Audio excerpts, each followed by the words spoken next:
नमस्कार दोस्तों, स्वागत है आप सबका एक बार फिर से हमारे चैनल अवनी ज्ञान गंगा में। आज हम लोग इस वीडियो में बौद्ध धर्म के बारे में जानकारी ग्रहण करेंगे, बताएंगे, जानेंगे। बौद्ध धर्म जो कि वैदिक काल के जस्ट बाद इसका उदय होता है और इसके जनक माने जाते हैं। कौन माने जाते हैं? तो महात्मा बुद्ध माने जाते हैं। तो महात्मा बुद्ध जो है वो बौद्ध धर्म के जनक माने जाते हैं। और इनका जन्म कहाँ हुआ था? तो इनका जन्म हुआ था नेपाल में लुम्बिनी नामक स्थान पर। कपिलवस्तु जो था, कपिलवस्तु में लुम्बिनी नामक स्थान पर इनका जन्म हुआ था। इनके पिता का नाम शुद्धोधन और माता का नाम माया देवी था। शुद्धोधन राजा थे और जो है वो साक्यगढ़ के मुखिया थे। कौन से राजा थे? तो शाक्य राजा थे। गौतम बुद्ध के जन्म के कुछ ही दिनों के बाद इनके माता की मृत्यु हो गई। अतः इनका जो लालन पालन था वह इनकी मौसी प्रजापति गौतमी ने किया था। किसने किया था? प्रजापति गौतमी ने किया था। और एक बार इनके बारे में कहा जाता है कि किसी ज्योतिषी ने इनका कुंडली देख करके बताया था कि या तो ये बहुत बड़े राजा होंगे या फिर बहुत बड़े सन्यासी होंगे। तो इनके लिए हर वो सुख सुविधा दी गई जिससे ये सन्यासी न हो सकें। और क्या किया गया कि इनके लिए मौसम के अनुरूप अलग अलग भवन बनाए गए और ऐसी व्यवस्था की गई कि इनको किसी प्रकार का कोई कष्ट न हो।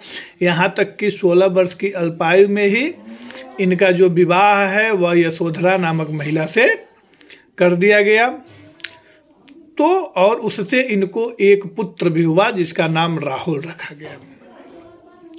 फिर भी एक बार इनके बारे में कहा जाता है कि एक बार राज्य के भ्रमण पर निकले तो एक रोगी को, एक वृद्ध को, एक शव को देख करके ये अपने लोगों से पूछे, क्योंकि इनको बाहरी जीवन से कोई ज्ञान ही नहीं था। तो उस स्थिति में जब इनसे उन अपने सहयोगियों से इन्होंने पता किया और लोगों ने बताया तो जीवन का चक्र है, चलता रहता है। तो फिर ये वहाँ से इनका मन वैराग्य की तरफ लगा और 29 वर्ष की आयु में यह क्या किए कि अपना घर जो है छोड़ दिए। 29 वर्ष की आयु में अपना घर छोड़ दिए। और जब 29 वर्ष की आयु में घर छोड़े तो इनके इस घर छोड़ने के काम को महाभिनिष्क्रमण कहा जाता है। कौन सा कहा जाता है? महाभिनिष्क्रमण कहा जाता है। उसके बाद जब घर छोड़ दिए तो यहाँ से ये आ गए वैशाली और वैशाली में इन्होंने अलार कलाम से सांख्य दर्शन की शिक्षा ली। प्रश्न बनता है कि किससे इन्होंने शिक्षा ली सांख्य दर्शन की? तो अलार कलाम से इन्होंने सांख्य दर्शन की शिक्षा ली। और उसके बाद ये क्या किए कि राजगीर गए और राजगीर में रुद्रकराम पुत्र से भी इन्होंने शिक्षा ग्रहण किया, जिनका नाम ऋषि पतन के रूप में जाना जाता है इतिहास में। रुद्रकराम पुत्र से ग्रहण किए और उसके बाद ये क्या किए कि तपस्या करने लगे। तपस्या कहाँ शुरू किए? तो गया में, बोध गया में ये बट वृक्ष के नीचे उरुबेला में बिना अन्न जल ग्रहण किए 6 वर्ष की कठिन तपस्या के बाद 35 वर्ष की आयु में बैसाख पूर्णिमा को वही निरंजना नदी के तट पर बोध गया में इनको पीपल के वृक्ष के नीचे ज्ञान की प्राप्ति हुई। और उसके बाद इन्होंने सर्वप्रथम अपने 5 सन्यासियों को सारनाथ में उपदेश दिया, जिसे ऋषि पतन कहा गया। ज्ञान प्राप्ति के बाद ही जो सिद्धार्थ हैं, जो इनका बचपन का नाम सिद्धार्थ था, और ज्ञान प्राप्ति के बाद ही इनका नाम बुद्ध हुए या बुद्ध कहलाए। और वहीं से जहाँ पर इन्हें ज्ञान प्राप्ति हुई उस जगह को उन्होंने बोध गया के नाम से बताया। इनका जो प्रथम उपदेश है, प्रथम उपदेश कहाँ दिया? तो सारनाथ में दिया। और जो प्रथम उपदेश है उसको धर्म चक्र प्रवर्तन कहा गया। क्या कहा गया? धर्म चक्र प्रवर्तन के नाम से जाना गया। और ये अपना उपदेश, उसके पहले जो वैदिक काल था उसमें भाषा पूरी तरह से संस्कृत थी, लेकिन बौद्ध काल में जो जन सामान्य की भाषा थी उस जन सामान्य की भाषा को पाली भाषा में इन्होंने बौद्ध उपदेशों को अपने दिया और सबसे अधिक उपदेश ये कहाँ दिए तो कौशल की राजधानी जो श्रावस्ती हुआ करती थी वहाँ पर दिए। वहाँ से इनके अनुयायियों की संख्या बढ़ी। इनके जो सबसे प्रमुख अनुयायी रहे वो शासकों में बिंबिसार रहे, प्रसेनजीत रहे और उदयन रहे। कौन कौन से रहे? बिंबिसार, प्रसेनजीत और उदयन। और इस तरह से इन्होंने एक नए धर्म या नए पंथ की स्थापना की, जिसका नाम रखा गया बौद्ध धर्म। और अपना उपदेश देते हुए 483 ईसा पूर्व में इनका जो है कि कुशीनारा नामक स्थान पर हिरण्यावती नदी के तट पर इनका महापरिनिर्वाण हुआ। यानी ये इनका क्या हो गया? मृत्यु हुआ। और इस घटना को किस नाम से जाना गया? महापरिनिर्वाण के नाम से जाना गया। इनके जीवन की कुछ चीज़ें हैं जो धर्म के प्रतीक के रूप में बताया गया, जैसे गर्भस्थ होना का प्रतीक हाथी है, जन्म का कमल और सांड है, गृह त्याग का इनका घोड़ा है, और ज्ञान का क्या है? तो ज्ञान का इनका है पीपल का पेड़। ज्ञान का क्या है? पीपल का पेड़। इसके यही इसी के साथ जो निर्वाण का इनका क्रम रहा, निर्वाण को पद चिन्ह के रूप में जाना गया। और महापरिनिर्वाण का जो प्रतीक रहा वह क्या रहा? स्तूप रहा। यानी जहाँ जहाँ भी स्तूप है, चाहे वो बुद्ध के जीवन से संबंधित, वो सभी किसके हैं? तो महापरिनिर्वाण के प्रतीक हैं स्तूप। और इनके शरीर को एक जनश्रुति के अनुसार मृत्यु के बाद बुद्ध के शरीर को 8 भागों में बांट करके उन 8 जगहों पर स्तूपों का निर्माण कराया गया। अभी हम बताए कि स्तूप जो है वो किसके प्रतीक है? तो महापरिनिर्वाण के हैं। और बौद्ध धर्म के बारे में जो विस्तृत जानकारी हमको मिलती है वो त्रिपिटक, विनय पिटक, सुत्त पिटक और अभिधम्म पिटक से प्राप्त होता है। इन्होंने जो दर्शन चलाया या इनका जो धर्म रहा वह अनात्मवादी रहा। यानी ये नास्तिक विचारक रहे। नास्तिक धर्म तो कह ही नहीं सकते, नास्तिक विचारक रहे। और इनके जो अनुयायी रहे वह 2 भागों में बटे, एक हीनयान और एक महायान। बौद्ध धर्म में प्रवेश लेने वाले को जो संस्कार होता था वह उपप्रज्ञा संस्कार से शिक्षा ग्रहण करता था, और उसके बाद उपसंपदा संस्कार से उसको उस बौद्ध धर्म में प्रवेश किया जाता था।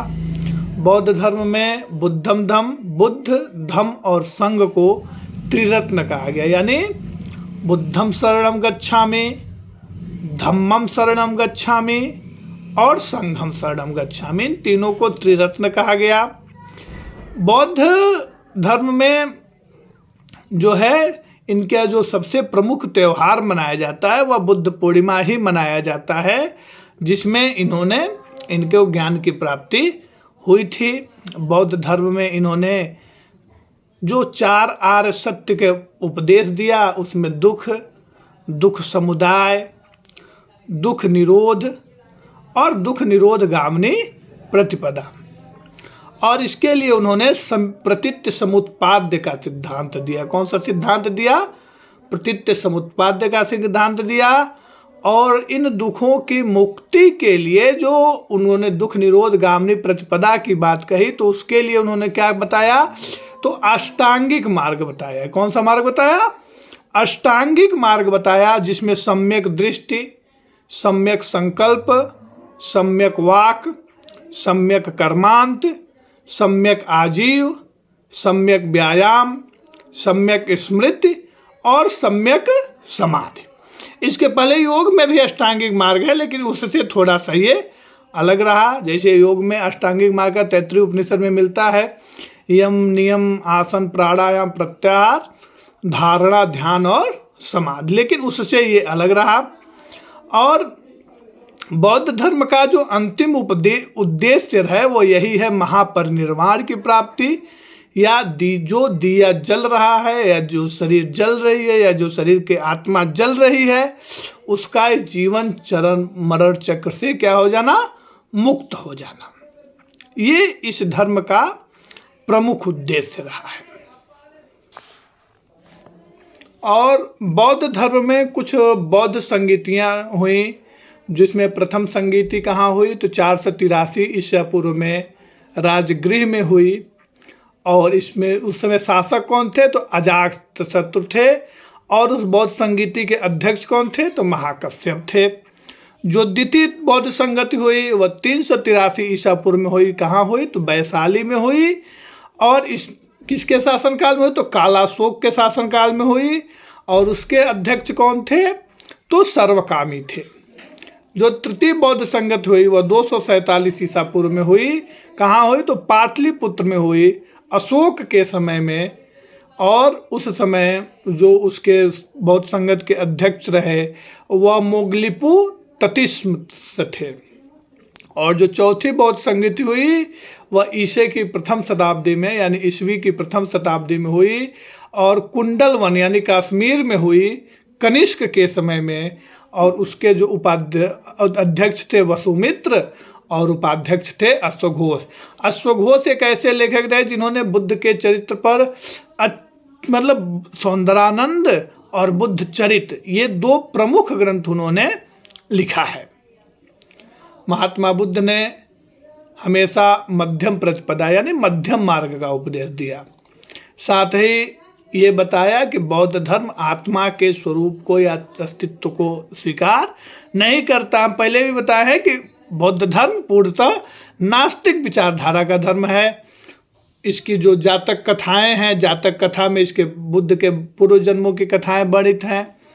बौद्ध धर्म में प्रारंभ में स्त्री शिक्षा निषेध थी या स्त्रियों का प्रवेश वर्जित था, किंतु आनंद के अनुरोध पर जो इनका प्रथम या शिष्य था, प्रिय शिष्य था, आनंद के अनुरोध पर इन्होंने उसको में स्त्रियों को अनुमति दिया। तो संघ में प्रवेश करने वाली प्रश्न बनता है, संघ में प्रवेश करने वाली पहली स्त्री तो पहली स्त्री इनकी जो मौसी थी गौतमी प्रजापति वही थी। तो इसमें वीडियो में इतना ही, फिर अगले वीडियो में हम फिर आएंगे। तब तक के लिए नमस्कार। आपको उम्मीद है वीडियो अच्छी लगी होगी, और अच्छा लगा तो चैनल को लाइक करें, सब्सक्राइब करें। और अब तक अगर आपने चैनल को सब्सक्राइब नहीं किया है तो लाल बटन दबा के सब्सक्राइब करें और बेल आइकन दबाएं ताकि आपको अच्छी से अच्छी वीडियो मिलती रहे। धन्यवाद।